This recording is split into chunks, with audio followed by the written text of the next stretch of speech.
So I'm going to talk about a group of artists or creative-minded people working in the Gdansk shipyards in Poland.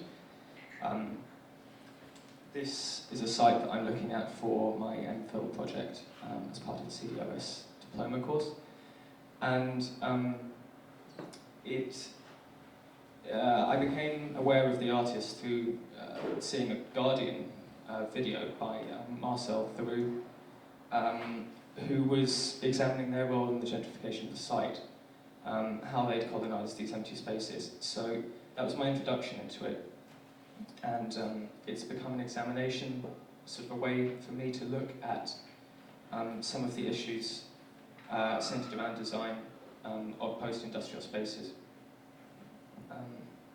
So in 2001, they were invited to live and work in the shipyards.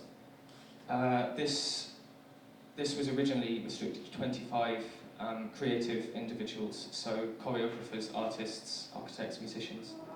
In 2002, they were joined by Vispa, who are essentially two contemporary, relatively well-known in Poland artists who set up an institution and a gallery in one of the buildings.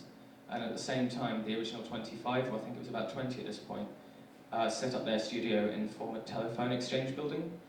There are many fairly derelict buildings on this site, and in order for them to have their gallery, they rented this.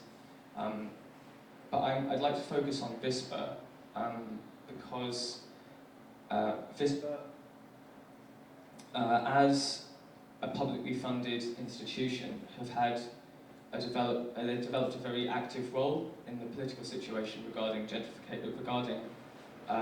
site and the issues of its redevelopment.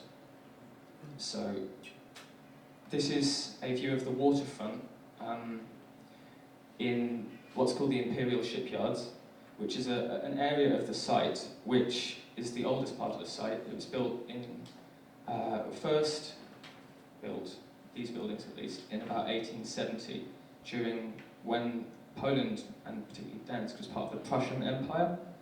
And what fascinates me most about these buildings is the way industry has used and changed the fabric of these buildings over time. So, for example, where this roof was not quite high enough to meet requirements, they added more roof. They cut new doors, they cut new openings, and they add volume on the ground floor where it's needed. And these buildings are quite rare in a part of Poland that was heavily destroyed during two world wars, but notably the Second World War, where the city centre was largely completely demolished. These buildings largely escaped damage, which is a rarity. This will be a young city, which was first proposed when the site became bankrupt in 1995, only 6 years after establishing democracy in Poland. And it's largely as a result of being introduced into a free market and severing links with the economy in Russia that the decline of the site happened.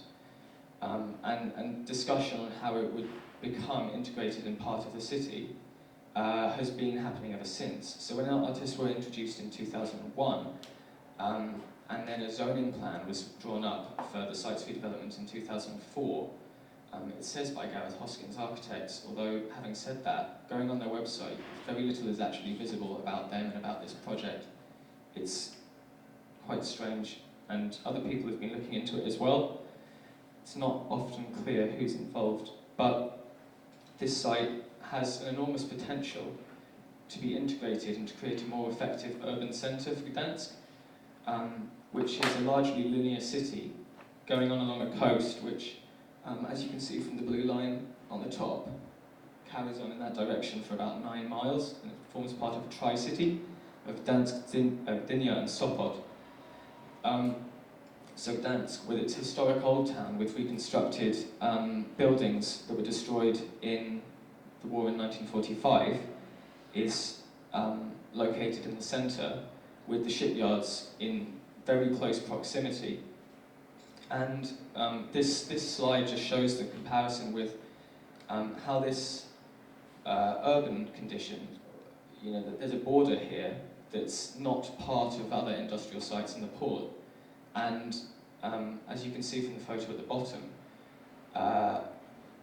it's a close part of the city. So when it's redeveloped, the agenda really is towards how to integrate this industrial site, which followed the line, this borderline, with a city centre that's around it to create a waterfront district, something that Gdansk currently doesn't have in great amount. When the artists, and there were really only 25 initially, and the few from Vispa who formed the Art Institute were invited to live in the site in 2001, they really had a very privileged position. It was unique to a certain extent, in that it was still a working landscape, and not many other people were able to go into the site, which was of huge interest, notably due to this being the so-called cradle of solidarity, where strikes in 1970 and then 1980 led to the formation of the Solidarność trade union, led by Lech Wałęsa, where he climbed over the wall, and then the symbolic gate which separates the city and the shipyards becomes the site of interaction between the shipyard, where strikes are happening, and the city on the other side. So these artists occupy a place that other people, because this being a still working landscape, are not able to visit. And to an extent, the security was still severe during this time.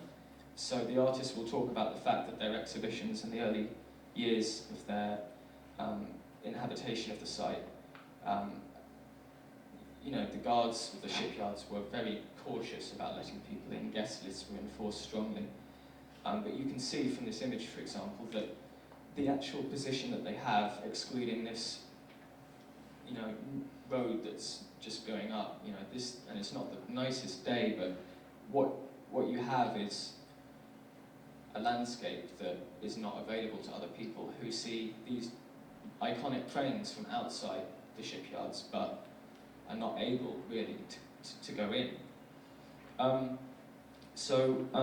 What they did, Vispa I'm talking about here in particular, is to really take on board the idea that getting people to the site is in public interest, and everything that they've done, the retrospectives of Polish artists and exhibitions, has been a process of expanding how people can get into this site, make it more public. Particularly the tour that they do every summer, or that they originally proposed, which is done in an ex-Soviet bus that used to take workers to the site, which they called the Gherkin, because it looks like a gherkin, has allowed 6,000 people, every summer, kids, and tour groups to visit all aspects of this site, and it's led by or guided by former shipyard workers. And the key element for that for that project is to engage people with the actual memories of the people that were living there and working there. And a lot of the projects that they have run talk about solidarity as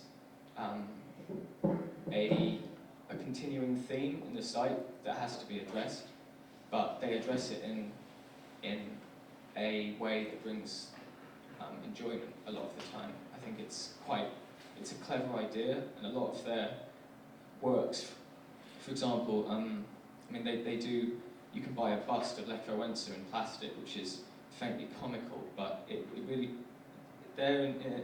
intention is to challenge the generation gap between how Lech Wałęsa is viewed by the people who were there for Solidarity and by the younger generation who view him as a faintly comical kind of, not stupid figure, but that's how my cousin would describe him. But, for example, they had a club in 2004 which was very informal and really challenged getting people to this site. But then, in the headquarters building, they created a formal weekend, every weekend, big hipster kind of buffet club, and that's what it was, Buffet Club was its name.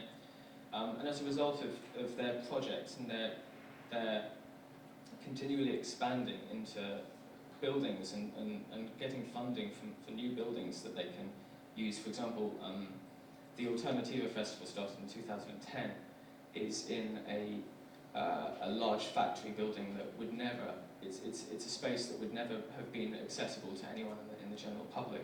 And as a result of this, Vispa, who were on 3-month leases for their building, were able to convince the developer that they're giving them enough positive PR, they're giving them enough benefit to secure a 7-year lease, while the colony, these 25 individuals, were still stuck on 3-month leases. So what they're really doing here is to start to understand their value and for the developer and for the public, and at the same time, they've got these fantastic spaces. This is the gallery that I was talking about just previously, that they have the Alternativa Festival in, which runs for 5 months every summer. They don't charge entry for this, and the city pays for the space to be leased for their use. Outside of that, it's not used, and actually if you go there in winter, which is when I was last there a month ago, and all of the artworks are still up with their placards. The building's locked when it's not during the exhibition, and I think what is clear about this, for example, is the ground floor of their headquarters building, which was built in 1940. These spaces are really an antithesis of young cities' image. So at the same time as having this value in getting people to the site during its stage prior to development, they undeniably start to talk about challenging the development and challenging what it will be. So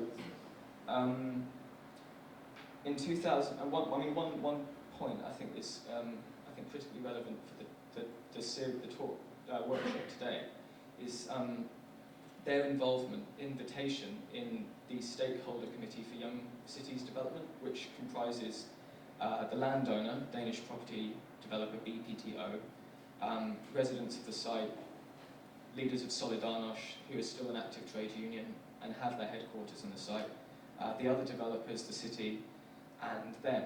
So they have this, they host, I think, where the meeting is once every 6 weeks.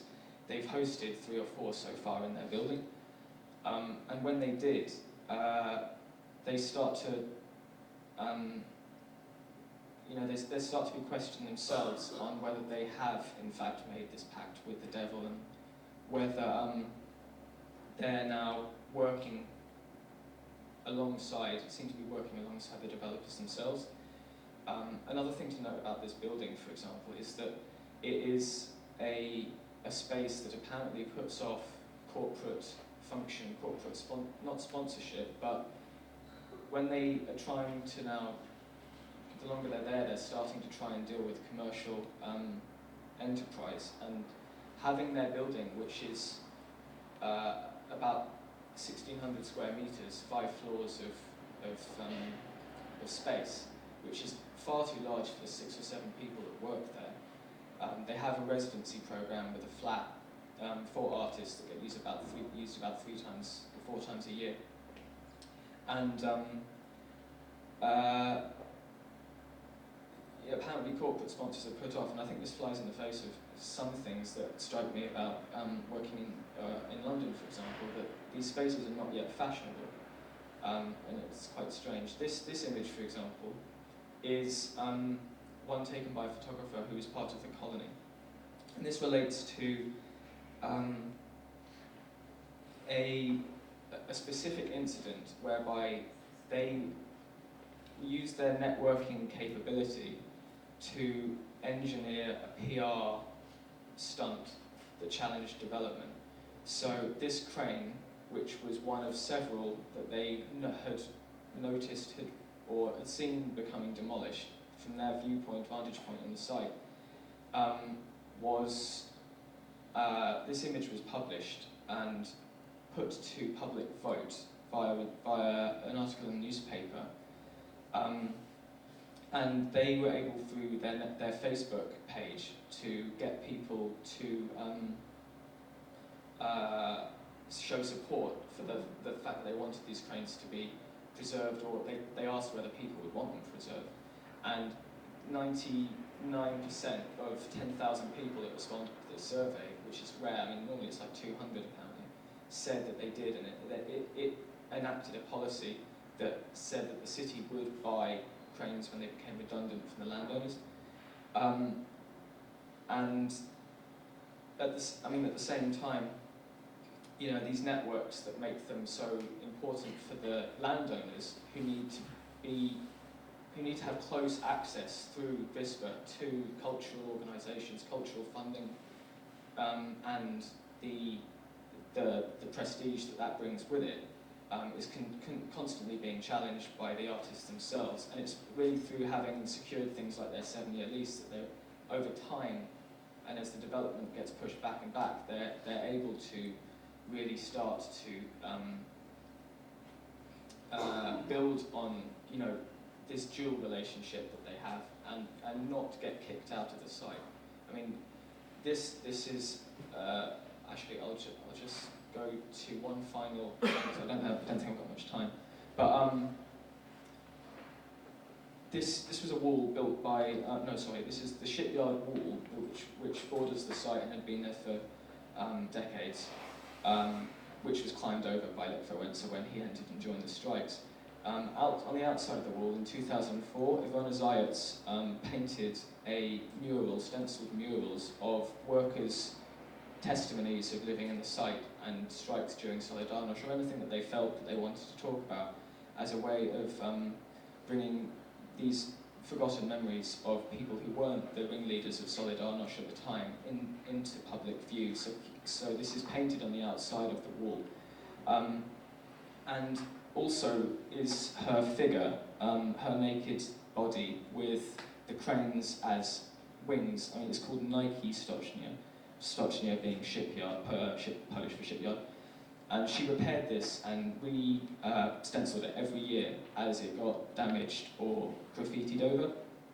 And it was knocked down, the whole wall, as which conflicted with the zoning plan, boundary for the site, but also where this new road that was being built through the site was going. This wall was knocked down in 2013, a year ago exactly from now. And I think what's interesting is that the question of whether VISPA, working in their kind of raw, cold, poor working environment, are similar to her, where when the thing gets destroyed, when this, well, she almost became a martyr, as this image, is torn down. That was very publicly visible. Whether they are in fact tied to the site, repairing it each year, for example, as she did, so these works can continue, and so it can be, it reaches the point whereby development, or in this case the demolition of this wall, was the official end. And I'm not sure where the official end is for VISPA, where they have a whether they do have an official end that stops at development, but their lease has run out, and they were given an opportunity to buy, which seems now to have lapsed. But